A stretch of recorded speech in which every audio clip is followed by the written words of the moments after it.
Bonsoir mes chers étudiants, j'espère que tout le monde va bien et que vous vous préparez, la révision est au top. Donc nous allons entamer aujourd'hui le métabolisme des protéines. Ce qu'il faut connaître, grosso modo pour l'examen, comment se fait la désamination oxydative des acides aminés, la décarboxylation, la transamination, le cycle de la glutamine, le cycle de l'urée, et l'amniogénèse.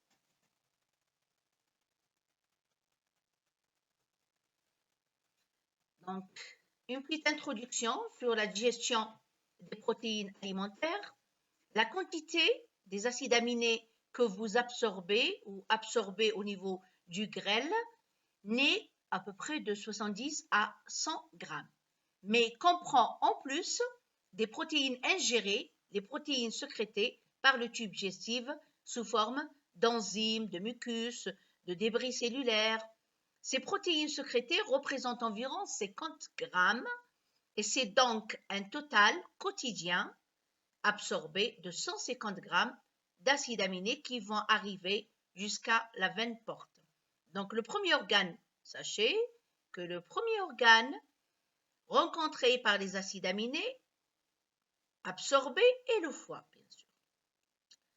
Seule une fraction des acides aminés absorbés passe dans la circulation générale, le reste étant transaminés, oxydés ou incorporés dans la synthèse des protéines hépatiques. Donc ces protéines sont catabolisées en acides aminés par des enzymes protéolytiques appelées protéases ou peptidases. On a vu ça dans le semestre 1 quand on a fait le chapitre des protéines. Ces enzymes ont une spécificité, c'est la caractéristique des enzymes, un grand pouvoir de spécificité, plus ou moins grand vis-à-vis de la position de la liaison peptidique dans la chaîne et bien sûr de la nature des acides aminés engagés dans cette liaison peptidique. Sachez que la digestion des protéines alimentaires a lieu en 3 étapes. Une étape intraluminale, où les protéines sont catabolisées en acides aminés et en peptides. Les enzymes protéolytiques, synthétisées par les cellules exocrines de l'appareil digestif, bien sûr, sous forme de proenzymes inactifs. On a vu dans le chapitre des enzymes, on a parlé des proenzymes, qui sont une catégorie d'enzymes qui sont synthétisées par notre corps sous forme de proenzymes, pro-insuline, prothrombine, des protéines qui sont synthétisées sous forme inactive, ayant un segment supplémentaire en plus qu'on doit amputer pour que l'enzyme devienne active. Ça, c'est pour le contrôle, pour que la cellule contrôle l'activité de chaque hormone, de chaque enzyme, etc. Donc la pepsine, tout d'abord, la pepsine sécrétée par l'estomac, la trypsine, la chymotrypsine, l'élastases, les carboxypeptidases sécrétées par le pancréas, les aminopeptidases sécrétées par l'intestin grêle et d'autres enzymes vont participer à l'hydrolyse de cette liaison peptidique. La deuxième étape, c'est l'étape membranaire, où les peptides sont hydrolysés par les aminopeptidases de la bordure en brosse au niveau des entérocytes ou au niveau de l'intestin grêle, hydrolysés en acides aminés, en di- et tripeptides absorbés grâce à des transporteurs spécifiques.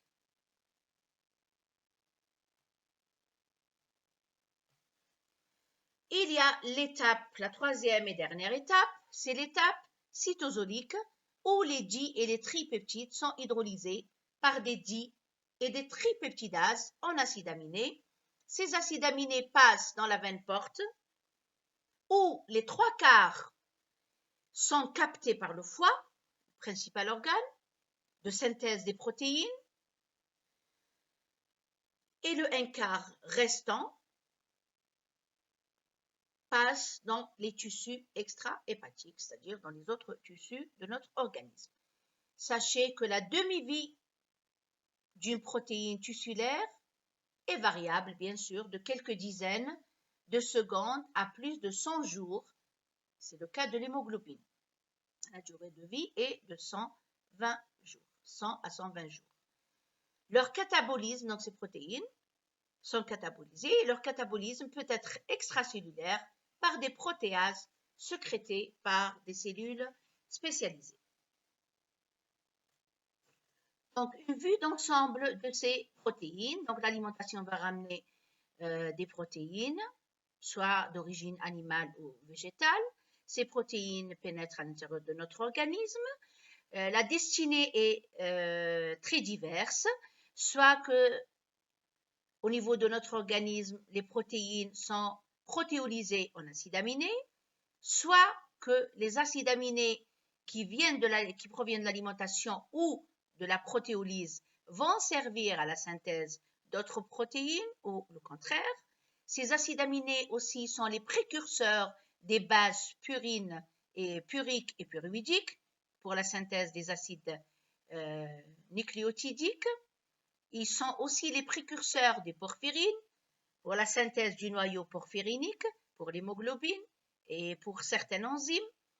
Ces acides aminés peuvent être dégradés jusqu'au stade ammoniaque et être excrétés à l'extérieur de notre organisme. Ces acides aminés peuvent aussi être des précurseurs, donc leur squelette carboné peut être précurseur des corps cétoniques qu'on a vu dans le cours des lipides, chapitre des lipides, ou l'acétoacétate ou formé de l'acétylcoenzyme A. Ce squelette carboné des acides aminés peut être glucogène, c'est-à-dire va servir à la synthèse du glucose.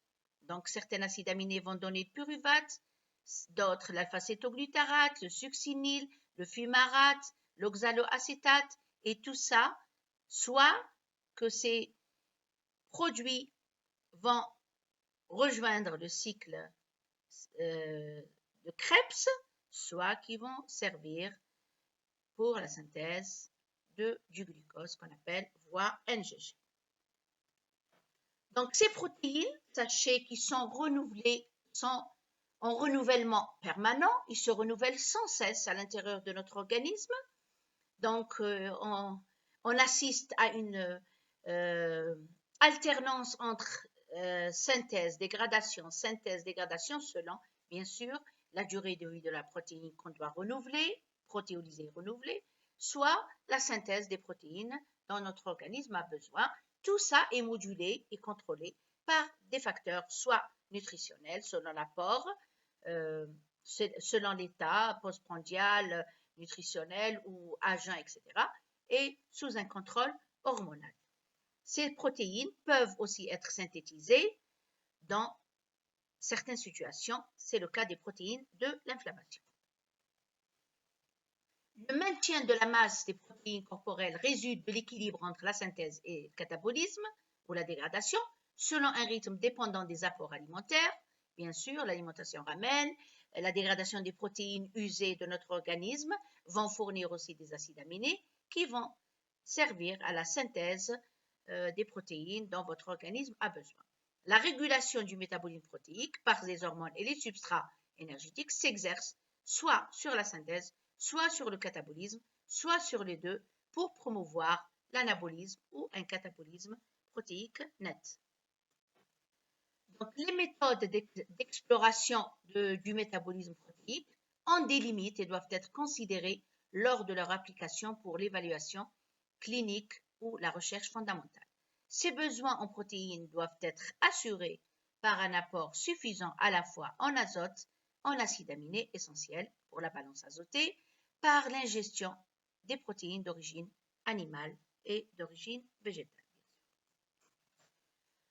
Donc, ces protéines ingérées d'origine animale ou végétale subissent la digestion grâce aux enzymes, aux protéases, aux peptidases synthétisées par le pancréas, l'intestin, etc., sont digérés jusqu'au stade acide aminé.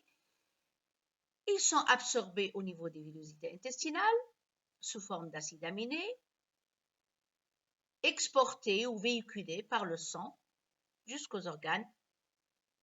On a dit 3/4 par la veine porte jusqu'au foie et 1/4 au tissu extra-hépatique. Donc, quelles sont les réactions que peuvent subir ces acides aminés? Donc, les principales réactions qu'on a vues dans le chapitre des protéines. Donc, vous devriez revoir le chapitre en détail.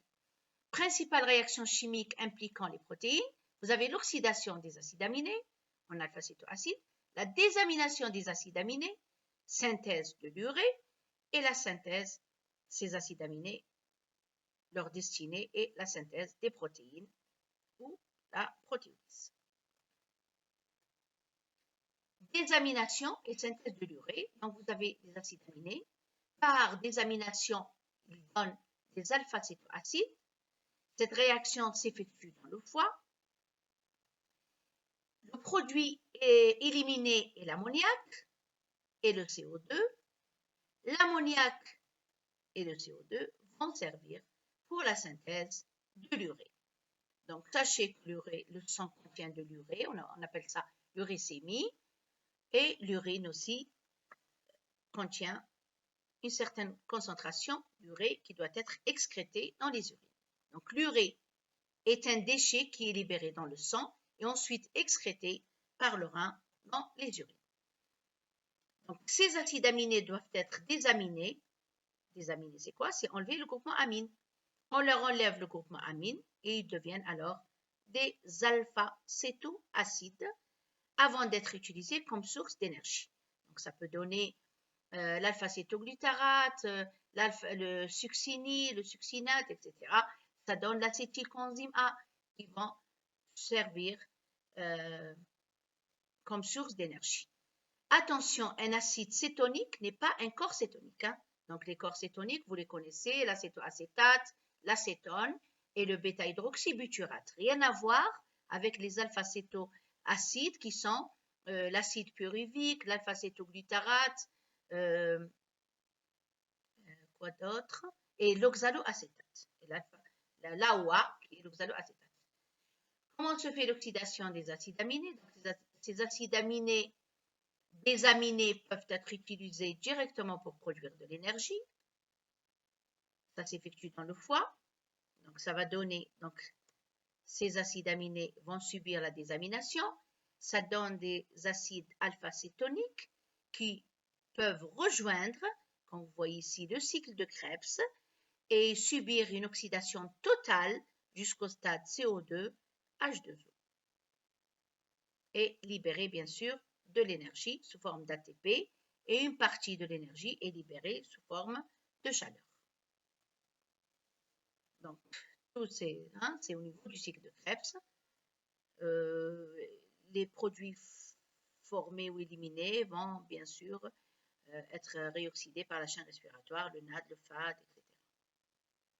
Ces acides alpha-cétoniques sont surtout utilisés pour produire du nouveau glucose, NGG, à partir des acides aminés ou des triglycérides, c'est ce qu'on appelle la lipogénèse, à partir des acides aminés en excès. Donc, si on fait un régime hyperprotéiné, si on prend une quantité exagérée de protéines, là, sachez que l'excès de ces protéines va se transformer en triglycérides et il sera mis en réserve, puisque la dégradation ou la désamination donne des alpha-cétoacides, donc ça donne des acétylcoenzymes A, et ces acétylcoenzymes A vont servir pour la synthèse, comme on a vu dans le chapitre des lipides, pour la synthèse des acides gras, puis les triglycérides qui seront mis en réserve sous forme de triglycérides au niveau du tissu adipeux. Donc, la libération de l'énergie des protéines, donc les acides aminés pour libérer de l'énergie, doivent être transformés, soit en subissant la transamination, qui consiste à enlever l'azote des acides aminés, ça donne l'acide glutaminique ou un acide alpha-cétoglutamate. Donc, cette transamination, qu'on a vu dans le chapitre 1, se fait en présence de deux principales enzymes qu'on appelle l'ALAT ou la SAT. L'ALAT qui est l'alaline transférase ou l'alaline transaminase, qu'on appelle aussi la GOT, glutamate oxaloacétate transaminase ou transférase, et se fait aussi par une deuxième enzyme qu'on appelle la SAT, qui est la l'aspartate transférase ou l'aspartate transaminase, qu'on appelle aussi la GPT, la GOT, qui est la glutamate oxaloacétate transaminase. Donc, ces réactions de transamination qui sont importantes dans le métabolisme des acides aminés, elles assurent des échanges d'azote entre les acides aminés et les alpha-cétoacides. Donc, l'acide aminé donneur de groupement amine devient un alpha-cétoacide et l'acide alpha-cétonique accepteur devient un acide aminé. Donc, par cette réaction, notre organisme peut ainsi synthétiser certains acides aminés qui ne sont pas ramenés par l'alimentation à partir d'alpha-cétoacides qui provient des glucides. Donc, vous avez un acide aminé, un alpha-cétoacide, il y a un échange du groupement amine, vous obtenez un deuxième alpha-cétoacide et un deuxième acide aminé. Donc, ces cellules contiennent des transaminases différentes, spécifiques de l'acide aminé donneur. La plupart utilisent l'alpha-cétoglutarate comme groupement accepteur d'amine. Donc, le principal ou le chef de file, c'est le glutamate. Donc, vous trouvez toujours le glutamate qui intervient dans ces réactions de transamination. Il y a alors production du L-glutamate. La désamination est entrée dans le cycle de Krebs. Donc, ces réactions de désamination, par exemple la réaction de désamination du L-glutamate, produit par des réactions de transamination, subit une désamination oxydative.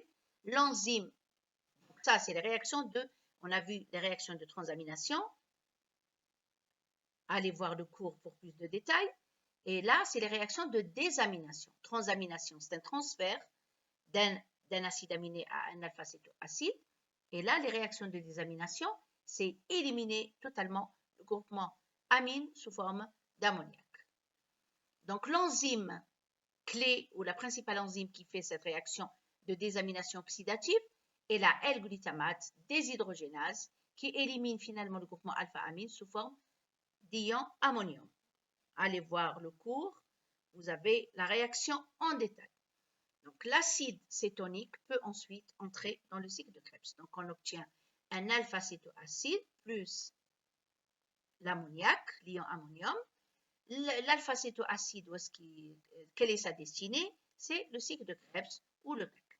Donc, vous avez là, par ce schéma, vous avez les protéines. Ils sont protéolysés ou hydrolysés au niveau du tube digestif grâce à des protéases, des peptidases en acides aminés. Ces acides aminés en présence d'un alpha-cétoacide, alpha-cétoglutarate, un alpha-cétoacide par exemple, c'est le cas de l'alpha-cétoglutarate qui peut provenir de la dégradation du glucose. Donc, il est dans le cycle de Krebs sous forme d'alpha-cétoglutarate en présence d'un acide aminé. Donc, il va donner son groupement amine, l'acide aminé provenant des protéines, par exemple l'alaline, elle va donner son groupement amine au glutarate, à l'alpha-cétoglutarate qui se transforme en glutamate. Et là, vous obtenez un alpha-cétoacide qui peut être précurseur d'un autre composé. Donc là aussi, vous avez une réaction de transamination qui s'effectue entre le pyruvate et l'alpha-cétoglutarate. Donc vous avez l'alaline, qui est un acide aminé, en présence d'alpha-cétoglutarate. Elle va donner son groupement amine à l'alpha-cétoglutarate. Et là, on obtient le pyruvate et un glutamate. Le pyruvate qui est un alpha-cétoacide et le glutamate qui est un acide aminé. Ce glutamate obtenu peut, en présence d'ammoniac, donner la glutamine qui est aussi un acide aminé. La sérine, elle peut subir une désamination oxydative et se transforme en pyruvate. Ce schéma est à connaître par cœur. Pyruvate qui va aussi soit donner l'alaline, soit donner le glutamate. Ça, c'est les destinées des différents alpha-cétoacides provenant des protéines. Donc, par ce schéma, vous avez une vue d'ensemble des différentes destinées ou des sources des acides aminés qui vont servir pour le renouvellement protéique. Donc, on a dit que les protéines de notre corps se renouvellent sans cesse à raison de 250 grammes par jour. Donc, à peu près, donc vous avez, votre corps contient à peu près 11 kilos, à peu près 10 à 11 kilos de protéines. Votre corps contient 11 kilos de protéines. Donc, ces protéines se renouvellent sans cesse à raison de 250 à 300 grammes par jour selon l'organisme, le sexe, âgé, vieux, enfant, etc. Donc, il y a un renouvellement de ces protéines.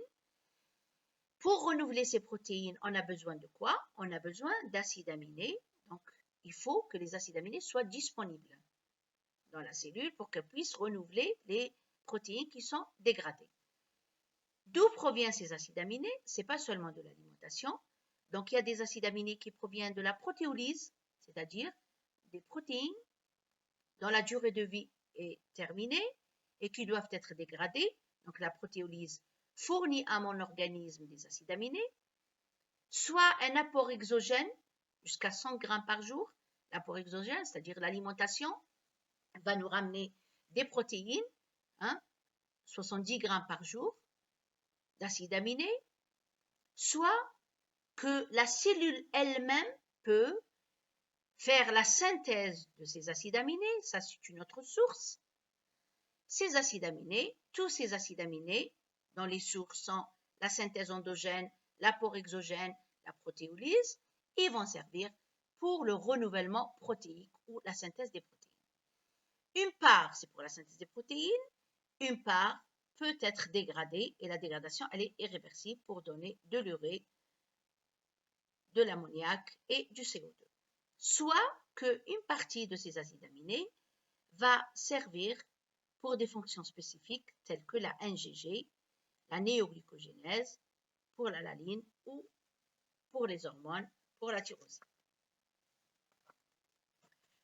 Donc, un schéma qui va récapituler. Donc, en état postprandial, lorsqu'on vient de prendre notre déjeuner ou notre dîner, que deviennent les acides aminés absorbés par le sang? Donc, les acides aminés ramenés par l'alimentation passent dans le foie en premier lieu. Au niveau du foie, ces acides aminés subissent la désamination. La réaction aboutit à la formation des acides alpha-cétoniques. Ces acides alpha-cétoniques, soit qu'ils sont source d'énergie, l'excès va servir pour la synthèse des triglycérides qui seront transférés jusqu'au tissu adipeux où ils seront mis en réserve. Soit que ces acides aminés peuvent servir pour la synthèse des protéines plasmatiques. Vous savez que la majorité des protéines plasmatiques, celluloplasmine, ferritine, transférine, pas l'hémoglobine, pardon,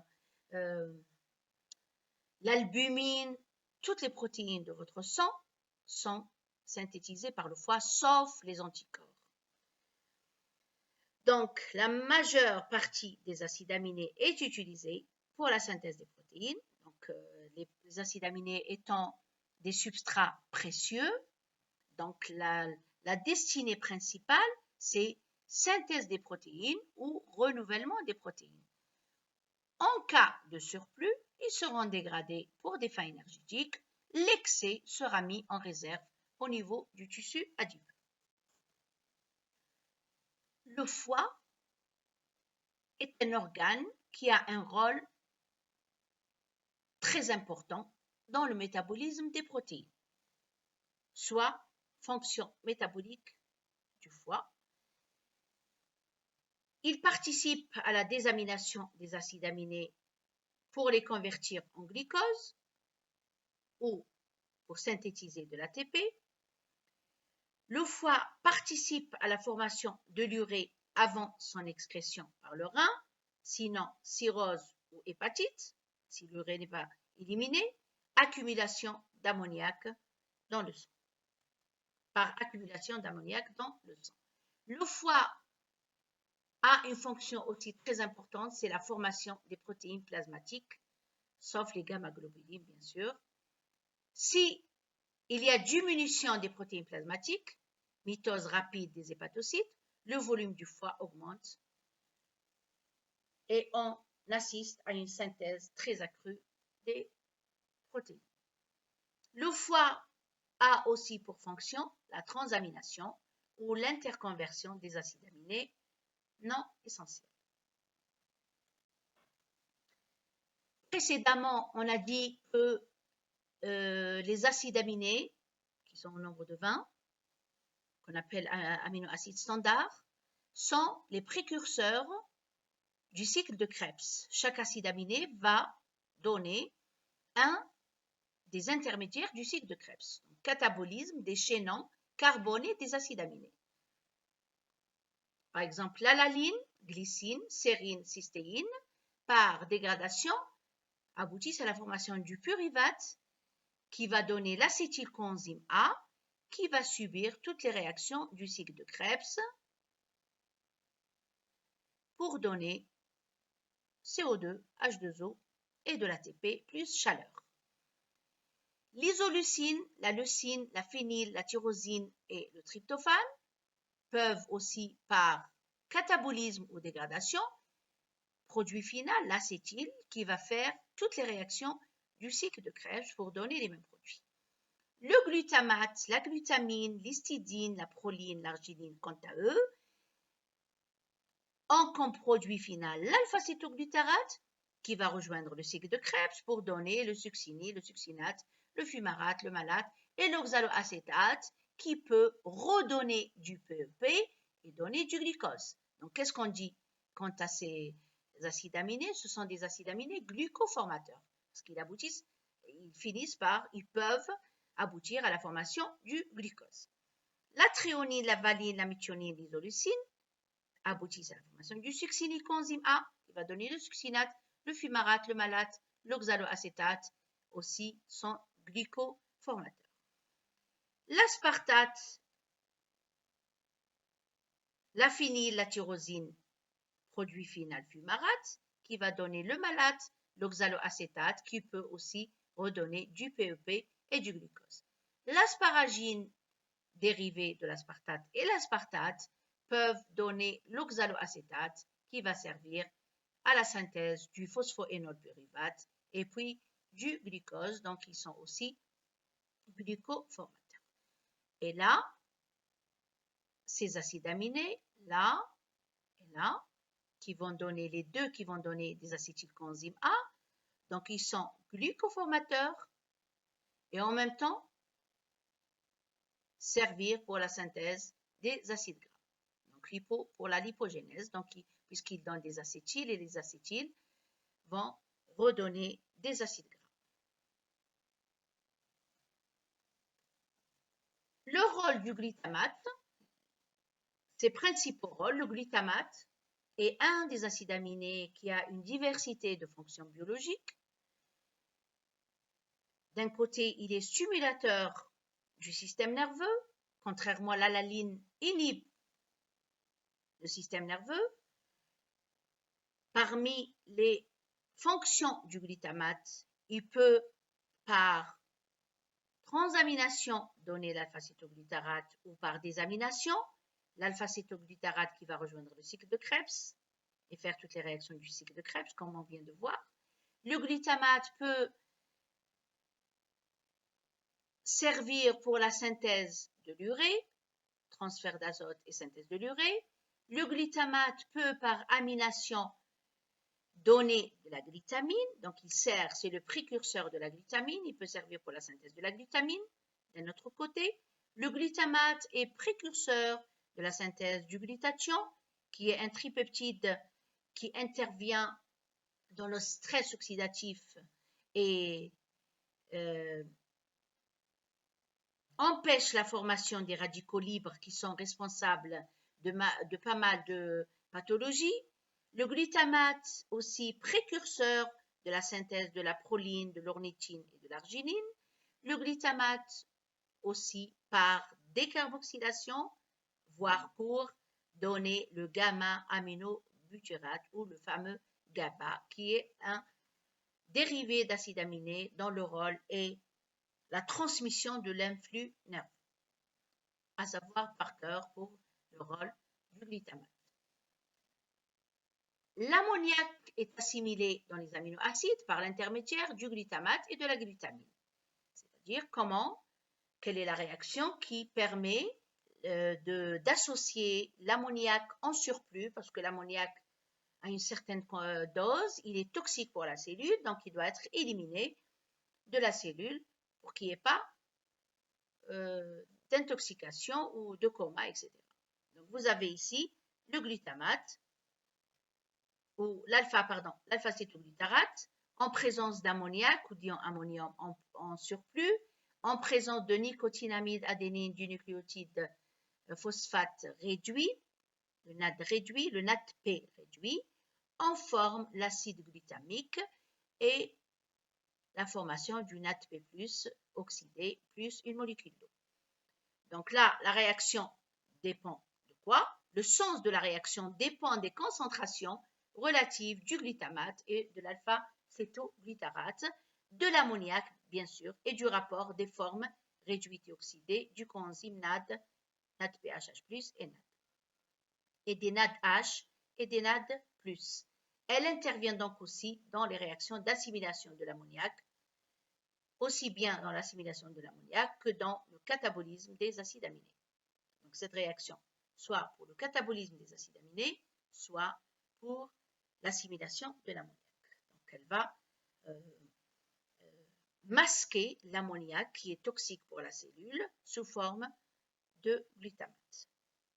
Et là, il n'y a plus de danger. La glutamate déshydrogénase est très active dans le foie et le rein. Rappelez-vous bien de cette information. Elle fait l'objet d'une régulation allostérique parce qu'elle contient des sites effecteurs, inhibiteurs et activateurs.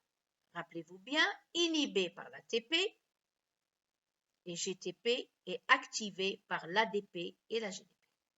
Rappelez-vous bien de cette information. La glutamine, quant à elle, comment elle est synthétisée? Donc la synthèse de la glutamine se fait en présence du glutamate, d'ammoniac et d'ATP. Ça va donner la glutamine plus ADP plus PI. Réaction catalysée par la glutamine synthétase. Où se trouve cette glutamine synthétase? Enzyme active dans tous les tissus, à l'exception de l'intestin et du rein. Donc cette glutamine n'est pas fonctionnelle au niveau de l'intestin et du rein. Et elle est produite en grande quantité par le muscle et le foie, des hépatocytes périveineux. Donc rappelez-vous bien cette information s'il vous plaît. Rôle de la glutamine. D'un côté, la glutamine sert de transporteur de l'azote entre les tissus, fixation et export de l'azote des tissus périphériques, apport de l'azote au foie, donc la glutamine ramène au foie l'ammoniac sous forme de glutamine pour le transformer par la suite en urée, cycle de l'urée qu'on appelle l'uréogénèse, et elle a aussi comme rôle l'apport de l'azote au rein pour la balance acido-basique, l'acidose, par un cycle qu'on appelle l'amniogénèse.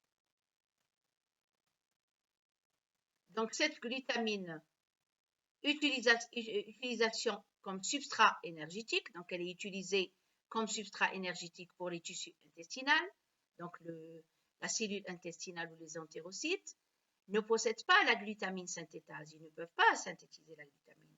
Par contre, ils peuvent la dégrader, ils ont la glutaminase, donc ils peuvent dégrader la glutamine et l'utiliser comme source d'énergie. La glutamine est aussi le substrat de l'amniogénèse rénale pour la régulation acido-basique, parce qu'ils contiennent les reins la glutaminase. La glutamine est aussi donneur d'ammoniac pour la synthèse d'urée hépatique, grâce à la glutaminase hépatique. Et cette glutamine est aussi substrat dans la synthèse des bases puriques et pyruvigiques, dans la synthèse du noyau porphyrinique. Elle est aussi précurseur de la proline, de l'ornithine et de l'arginine. La synthèse de ces acides aminés, donc interaction avec le cycle de Krebs ou le CAC. Le squelette carboné des aminoacides provient des intermédiaires de la glycolyse, la voie des pentosephosphates, le cycle de l'acide citrique, qui est le CAC, ou le cycle de Krebs, ou le cycle qu'on appelle aussi cycle tricarboxylique. Les aminoacides essentiels sont ramenés par l'alimentation, leucine, isoleucine, proline, etc. Les 8 acides aminés, tryptophane, valine, lysine, ils doivent être ramenés par l'alimentation parce qu'on n'a pas le gène pour pouvoir synthétiser ces acides aminés qu'on appelle essentiels. Les acides aminés non essentiels ou non indispensables, ceux-là, ils peuvent être synthétisés par les cellules de notre organisme, donc synthèse endogène. Même s'ils ne sont pas ramenés par l'alimentation, c'est bon. On peut ainsi les synthétiser. Je vous remercie de votre attention et à la prochaine vidéo pour le cycle de l'urée qu'on appelle l'uréogénèse et l'amniogénèse. Il ne nous reste que peu de choses. Donc, je vous souhaite bon courage pour vos révisions et à plus.